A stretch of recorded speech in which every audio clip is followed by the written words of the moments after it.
Nah, ini ada lagi nih. Tes SKD harus menyertakan sertifikat vaksin atau enggak? Atau apa tuh harus swab antigen itu juga kewenangan dari instansi ya Kak Indah ya? Gimana Kak Indah? Kalau misalnya ya daerah tempat tes. Nah jadi ada si yang ketika masuk membawa hasil swab gitu. Kak Indah agak putus-putus memang suaranya, bukan gema tapi kadang suka terputus-putus gitu. Ini betul banyak jual. Coba saya Oke, live-nya jangan lama-lama ya, aku takut sendirian. Ya, ada pertanyaan salah satunya PNS aktif ingin mendaftar tapi dia terdaftarnya masih PNS aktif. Itu seperti apa Kak Indah? Nah, ini itu ada di helpdesk kita untuk yang PNS aktif ya. Padahal dia bukan PNS aktif atau ini sudah bukan PNS. Yang PNS aktif ya berarti ya? Yang padahal bukan PNS. PNS. Ini ada contoh kayak gini nih Kak Indah. Aku baca ini ya, contoh kasusnya. Pelamar P3K di Kemenak, NIK yang bersangkutan terdaftar sebagai PNS aktif, padahal statusnya harusnya ex-THK 2 gitu. Sampai saat ini yang bersangkutan jadi tidak bisa membuat akun gitu. Ini salah satu contoh kasus. Kalau yang ini bisa ke helpdesk sih sebenarnya. Semua ada di helpdesk kita. Jadi ada menu ada menu yang pengaduan status bukan ASN atau yang kalau misalnya ini bukan PNS aktif, bisa pilih salah satu, jadi nanti diminta untuk unggah data ya. Kalau misalnya yang bukan PNS aktif, ini kadang ada kejadian di kita itu data NIK milik PNS, datanya tuh typo atau salah input di database kita. Jadi itu kenapa NIK-nya udah ada gitu ya di database kita sebagai PNS, padahal bukan NIK dia sebenarnya gitu. Itu kejadian beberapa kayak gitu, makanya salah satu caranya ya memang harus lewat helpdesk karena itu kan nanti di riset oleh kita. Coba cari yang ada di ini ya, di question. Question. Tadi yang NIK didaftarkan orang lain itu di helpdesk juga sih sama. Nah, untuk helpdesk ini kan kita ada waktu untuk jawabnya ya, 3 hari kalau nggak salah, 3 hari kerja maksimal. Jadi kalau belum dijawab ya sabar aja ditunggu, karena aduan yang masuk juga banyak gitu. Kalau kecuali yang jawabnya itu instansi, itu mereka punya batas waktu tersendiri pastinya beda-beda. Tapi kita selalu ingetin instansi untuk mantau di helpdesk BKN juga, karena banyak juga pertanyaan yang masuk lewat situ. Oke. Ini juga masih ada pertanyaan yang terkait ini Kak, yang P3K formasinya tidak bisa memilih sekolah induk. Ini kita juga udah pernah ngebahas nih sama miminnya SSC ASR langsung yang kemarin Kak audit ya. Mungkin Kak Indah bisa ngejelasin lagi nih. Nah, ini tuh sebenarnya banyak rumor yang beredar formasi hilang duluan kayak gitu kan ya. Terus sebenarnya nggak kayak gitu. Formasinya ada, tapi ada yang sudah terkunci dan ada yang belum. Jadi sih intinya buat yang sudah terkunci dan tidak bisa dipilih, berarti ya memang sudah ada yang mengunci gitu kan. Kalau misalnya masih bisa dipilih, ya pilih aja yang ada. Intinya sih gitu. Cuman kewenangan dikunci dan formasi ini dikunci untuk siapa, itu semuanya ada di Kemendikbud gitu, untuk P3K guru ini. Karena sekali lagi BKN ini kan tugasnya untuk menjalankan proses seleksi ini. Tapi kembali data-data yang kami terima itu, data formasi dari Menpan yang telah diolah oleh Kemendikbud. Jadi silahkan masuk ke helpdesk Kemendikbud untuk pertanyaan lebih lengkapnya. Kami juga masih menunggu untuk surat edaran dari Kemendikbud terkait hal ini ya. Nanti kita sama-sama tunggu aja. Ini ada yang bertanya, ini Kak, aku bacain ya. Dari Firman Ditya HP. Kak, mohon maaf, mau tanya, boleh tahu nggak passing grade untuk tahun ini berapa? Gitu. Belum keluar Kak untuk SKD permentannya. dan SKB sudah, gimana Kak Indah? Belum keluar permentannya. Masih dibahas ya? Belum. Sama Iya. Pansel Mas ya. Jadi mendingan belajar aja. Kita juga punya ini ya, punya CAT, soal-soal CAT ya, yang bisa teman-teman ikuti. Itu juga ada ya di website ya, di CAT BKN-nya itu. Simulasi jadi CAT, kalian ya. juga bisa simulasi CAT itu juga bisa kalian coba gitu Kak. Oke, terus kita cari lagi aja Kak. Ini masih banyak pertanyaan yang pendidikan ya, kayak teknik S1 teknik sipil dengan teknik sipil tanpa S1. Kalau Itulah. ini sama sih harusnya. Ya karena sama-sama teknik sipil. Nah, pertanyaan pendidikan ini kan sebetulnya sangat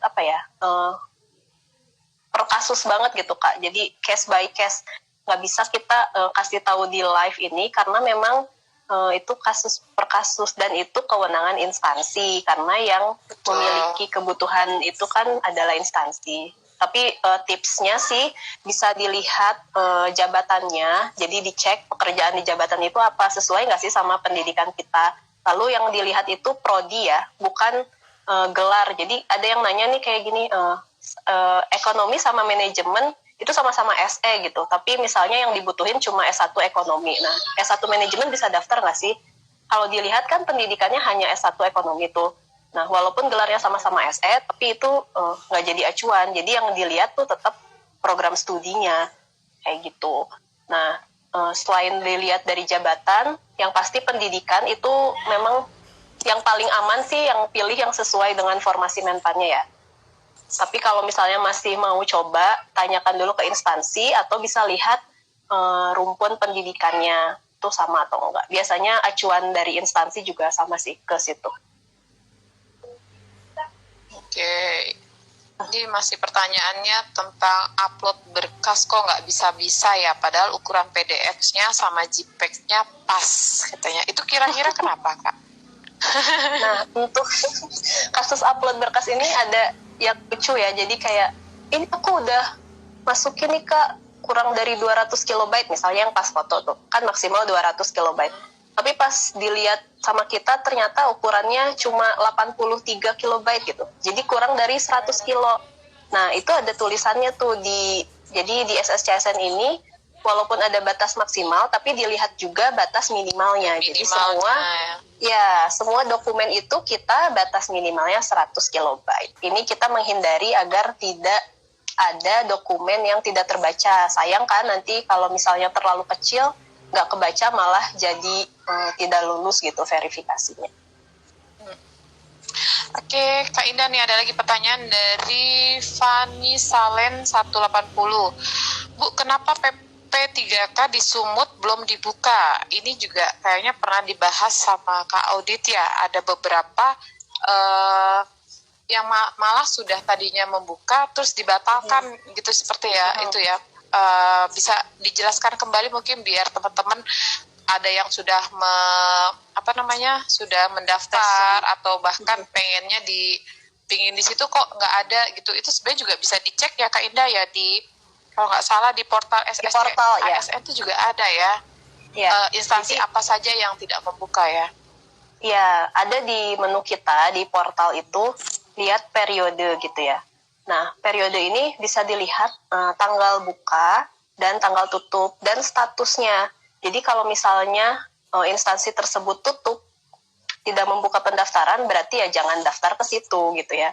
Karena memang ada beberapa yang mengajukan pembatalan formasi. Ya karena macam-macam ya alasannya, itu alasan instansi. Tapi intinya sih kalau yang sudah terlanjur sampai resum, yang P3K guru ya, banyak kasus yang sudah resum, dan jadi di akhirnya itu ada tulisan instansi ini tidak membuka gitu kan. Nah nanti kalian bisa ikut di tahap 3 gitu, jadi bisa pilih ke lintas instansi. Mungkin itu sih, karena memang ada yang pembatalannya itu di tengah gitu baru kita terima. Oke, Kak Indah lagi ya. Ini ada yang bertanya, ini bener apa enggak sih? Ini dari Opik TR. Kalau hilangnya salah satu opsi tempat tes itu bertanyanya kemana ya? Misalnya Indramayu nih. Awal pendaftaran ada opsi nih di Kanrek 3 Bandung, tapi kok sekarang udah nggak ada katanya. Jadinya gimana dong nih Mbak? Katanya gitu. Nah, yang perlu digarisbawahi ya untuk lokasi ujian, jadi semua itu settingan oleh instansi. Kita ada namanya SSCSN admin, itu dipakai oleh seluruh instansi. Nah, mereka ini bisa setting, bisa dipilih, lokasi tesnya bisa dipilih oleh pelamar ataupun dipilih oleh instansi. Itu yang pertama. Yang kedua, mereka harus setting juga lokasi tempat akan diselenggarakannya tes. Jadi misalnya tadi mau di tesnya di mana ya? Di Palembang, di Kanrek 3 Bandung ya, Indramayu tadi ya kasusnya. Terus Indramayu punya lagi sendiri. Nah, emang di tengah jalan ada instansi yang meminta untuk menonaktifkan lokasi ujian.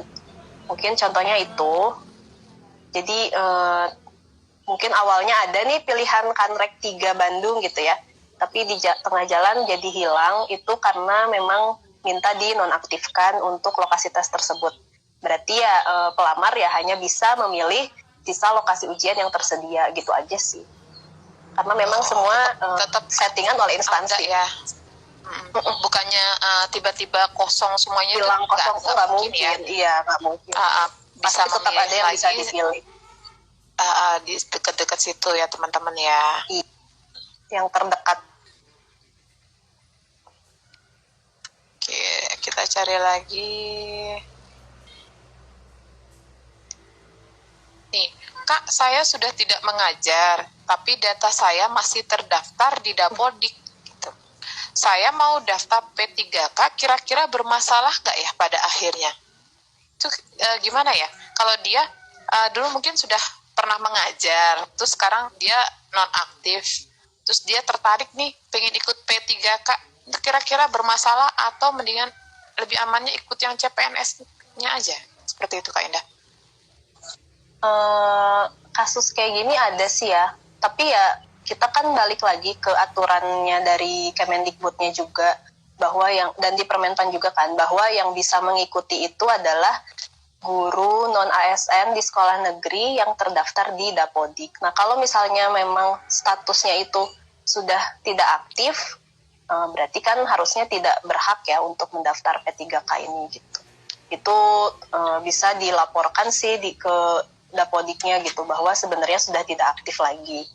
Nah, tapi kalau misalnya masih berminat dan misalnya punya sertifikat PPG gitu kan, itu bisa lewat berarti jalur yang PPG, tapi berarti di Dapodiknya harus dinonaktifkan dulu statusnya gitu. Divalidasi kembali ke Dapodik.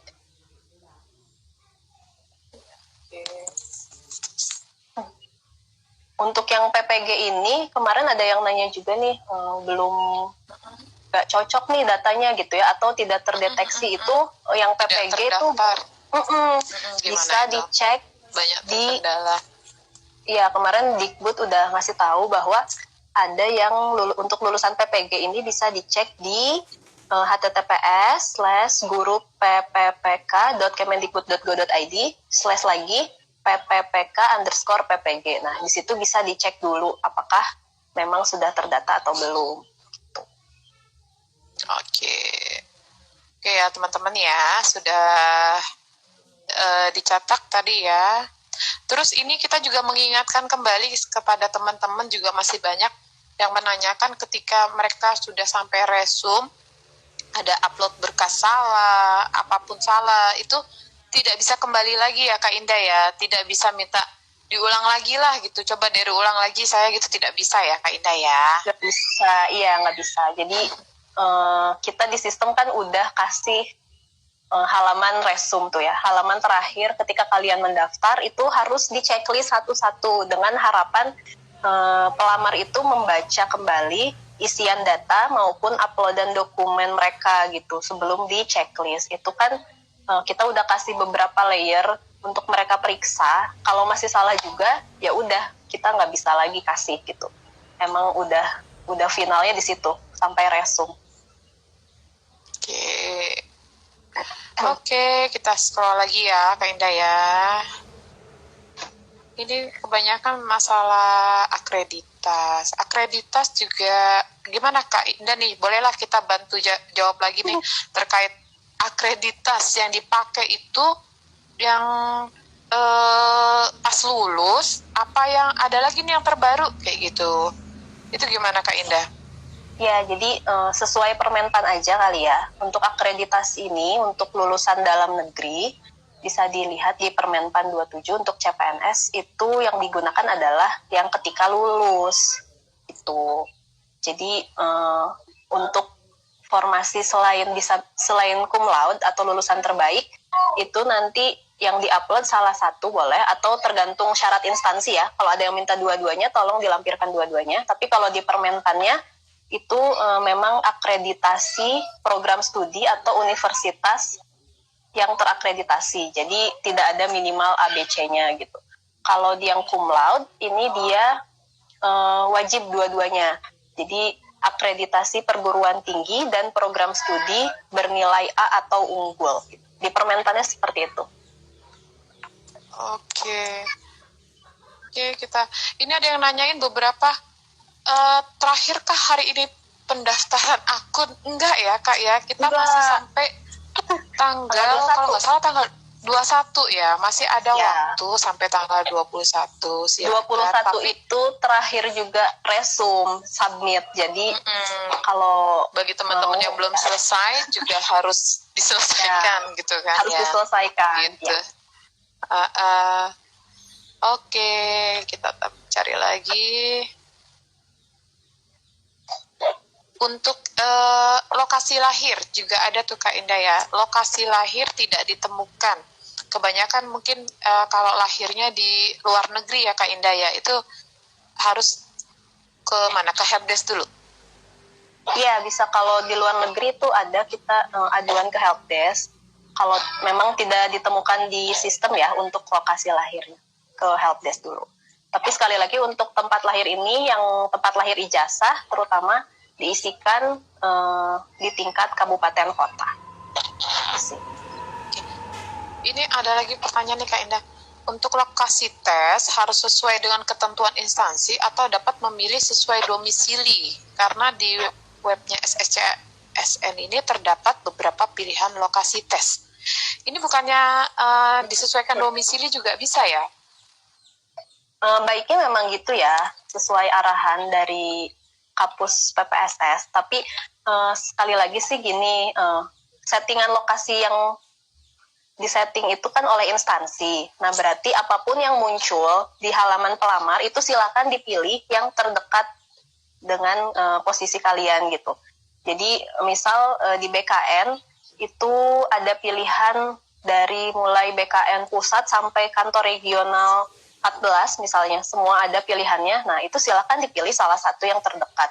Tapi misalnya instansi DKI misalnya cuma menyelenggarakan tes di Jakarta saja, ya berarti hanya Jakarta yang bisa dipilih. Jadi sekali lagi, apapun yang bisa dipilih di situ, silakan dipilih sesuai dengan lokasi yang terdekat dengan pelamar. Nah, ini ada pertanyaan yang kayaknya dia udah selesai resume nih Kak nih. Dia pokoknya pengen cepet-cepet ujian kayaknya. Dari Murphy 21_JCK. Oke, pengumuman yang lolos administrasi bisa dilihat di mana ya Kak? Gitu. Gimana Kak Indah? Nah, nanti ini untuk pengumuman semua ada di SSCSN. Jadi baik pun di portal instansi ya, karena instansi pun perlu mengumumkan itu sesuai Permentan. Tapi nanti kalian bisa login kembali ke akun SSCSN kalian. Nanti kalau sudah waktunya dan sudah diumumkan oleh instansi, maka akan muncul hasil verifikasi administrasinya. Itu semua di SSCSN. Berarti dari awal sampai akhir. Benar-benar sekali lagi teman-teman itu tidak boleh lupa akun Iya. sama sekali ya Kak Indah ya. Ya, Karena ini betul. akan dipakai besok nih sampai pas lihat administrasi, nanti pas kelulusan juga bisa lihat yang SKB Iya. dan SKB itu juga bisa lihat ya Kak Indah ya. Sampai Jadi akhir. benar-benar harus di Karopolu tuh di print, ditempel di kamar. Itu kali ya. Kalau lulus, isi DRH pun di SSCASN gitu. Isi DRH ya, daftar riwayat hidup di SSCASN. Jadi jangan sampai lupa. Oke, ini kebanyakan tadi pertanyaan-pertanyaan yang udah kita jawab ya. Nanti teman-teman mungkin setelah selesai video ini, untuk hari ini, mungkin teman-teman bisa melihat kembali tayangan. Kita juga punya video-video live IG yang sebelum-sebelumnya, sangat lengkap. Kayaknya semua sudah ada sih ya, Kak Indah ya. Atau Kak Indah mau ada tambahan lagi? Karena mengingat kita sudah 30 menit. Oh iya, nggak kerasa ya. Kerasa ya. Okay. Mungkin sih ya, jadi dibaca lagi untuk pengumuman tiap instansi, karena sekali lagi untuk syarat itu kan bukan kewenangan BKN. Nanti pun yang akan memeriksa, memverifikasi hasil lamaran kalian, data dan dokumen itu adalah instansi masing-masing tempat kalian melamar. Jadi perlu diperhatikan baik-baik syarat masing-masing instansi. Kalau nanya ke saya, tapi syarat instansi lain ya saya juga nggak tahu ya. Saya bukan verifikatornya gitu. Dan juga harus hati-hati nih, terutama kayak banyak curhatan verifikator itu ternyata pelamar ini di surat pernyataan itu dia pakai materai editan, Kak. Bayangin, editan. Jadi mungkin karena ini kan digital ya, nggak beneran. Nah dia edit, dia tanda tangan. Ya, jadi ada. Nah itu jangan sampai kayak gitu karena ketahuan. Jadi hati-hati gitu, jangan sampai karena ini kan nggak dikirim fisik gitu ya berkasnya, nggak akan kelihatan lah, enggak lah. Verifikator tuh pada jeli gitu, jadi jangan sampai memalsukan dokumen gitu. Kayak TOEFL itu juga ada aja yang editan bikinnya. Nah itu hati-hatilah pelamar, jangan sampai memalsukan dokumen, karena ya walaupun misalnya nggak ketahuan di awal, tapi kan jadinya nggak berkah gitu ya Kak ya. Nanti ke depannya kita mau cari kerja harus jujur dari awal gitu ya Kak Indah ya. Jujur, iya. Seperti itu teman-teman. Nanti kalau misalkan dari awal nggak jujur, pas udah selesai, yang paling ngeres nanti kalau udah sampai SKD pemberkasan terus digugurkan seperti itu gitu ya. kan. Ya jangan sampai lah. Itu ada loh ya. Awal Itu ada. Hati-hatilah. Ada, iya. Jadi berlaku jujur dari pendaftaran, nanti ujian, seperti itu. Dan, ya. Oke, terima kasih Kak Indah pagi ini ya. Besok masih ada lagi sekitar 2 hari atau 3 hari lagi sih ya. Semoga teman-teman semuanya sudah tidak ada masalah lagi. Semuanya bisa langsung resume, tidak ada keraguan lagi, karena kita benar-benar sudah memfasilitasi tanya jawab secara online seperti itu gitu kan ya. Iya. Oke, terima kasih ya Kak Indah. Selamat pagi. Ya. Assalamualaikum warahmatullahi wabarakatuh semuanya.